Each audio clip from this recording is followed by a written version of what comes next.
Media మిత్రులకు నమస్కారం.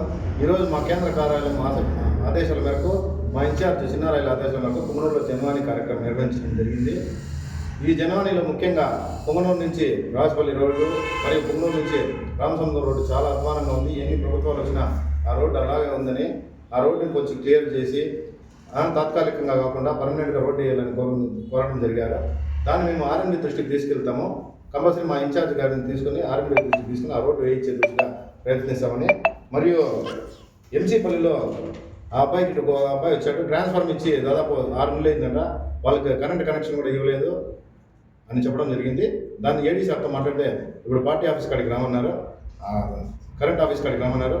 ఆయన కూడా వెళ్ళి ఆ సమస్య తీరుస్తారు. ఇంకోటి కదు మండలం పాతపేటకి రోడ్డు చాలా అధ్వానంగా ఉందని గుంతలు ఉన్నాయని చెప్పారు. దాని గురించి ఎంఆర్ఓ సార్తో మాట్లాడడం జరిగింది. ఎంఆర్ఓ సార్ అది కోర్టులో ఉంది, మీరు ఒకసారి ఎంఆర్ఓ ఆఫీస్కి రండి, నేను దాని గురించి డీటెయిల్స్ ఇస్తాము. అది కోర్టులో ఉంది. కోర్టులో అక్కడ ఉండే రైతులు కోర్టుకు వేశారు.